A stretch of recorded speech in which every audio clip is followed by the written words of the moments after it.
ஆதாம் தேவனுடைய பிள்ளை, ஆனால் சாத்தானின் வார்த்தையை கேட்டதினால் சாத்தானின் பிள்ளை ஆனான். அப்படித்தான் நாம் சாத்தானின் பிள்ளையாகிய ஆதாமுக்கு பிறந்திருக்கிறோம். நாம் ஆதாமின் பிள்ளை, ஆனால் இயேசுவின் வார்த்தையை கேட்டதினால் அதை அங்கீகரித்தபடியால் இயேசுவின் பிள்ளை ஆனோம்.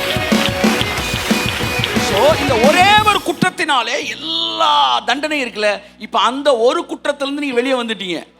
அவனுக்கு பிள்ளையா பிறந்த நீங்க ஞானஸ்தானத்துல மரிச்சிட்டீங்க. இப்ப கிறிஸ்துவுக்குள்ள பிழைக்கிறீங்க. இப்ப நீங்க கிறிஸ்துவின் புது சிருஷ்டியா இருக்கிறீர்கள்.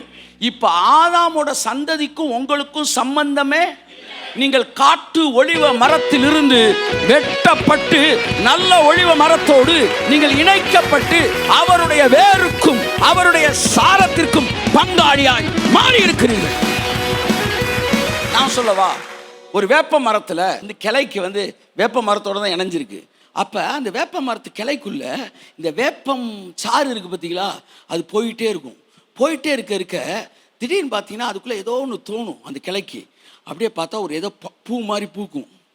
அந்த பூ என்ன பூ? வேப்பம் பூ. அதுலேருந்து ஒரு பழம் வரும். அந்த பழம் பேர் என்ன? வேப்பம் பழம். அது எப்படி இருக்கும்? கசக்கும். ஏன்னா கசப்பு உள்ள வர வர வர வர கசப்பான கனி வர மாதிரி ஆதாமுக்கு நீ பிள்ளையா இருக்கிற வரைக்கும் ஏதோ அரிக்கிற மாதிரி இருக்கும், ஏதோ இருக்கிற கட்டி மாதிரி இருக்கும். கடைசியில் அது கேன்சரு. ஏதோ ஒரு தலைவலி மாதிரி இருக்கும், கடைசியில் பார்த்தா டியூமரு. இப்படி வருது. இதை ஏன்னா காட்டு ஒலிவ மரத்தில் இணைக்கப்படும் போது காட்டு ஒலிவ பழங்களை நீ கொடுப்ப. ஒருவேளை அந்த பழத்தை டாக்டர் ஆப்ரேஷன் பண்ணி எடுத்து போட்டாலும் வேற ஒரு பழம் வந்துட்டு என்ன செய்யும்? வரும். அப்போ ஒரே வழி, நீ காட்டு ஒலிவ மரத்திலிருந்து வெட்டப்பட்டு நல்ல ஒலிவ மரத்தோடு இணைக்கப்பட்டு அவருடைய வேருக்கும் அவருடைய சாரத்திற்கும் பங்காளியாய் நீ மாறுவாய். ஆனால் உனக்குள்ளே அந்த ஜீவன் நல்ல கனிகளை கொடுக்க ஆரம்பிக்கும்.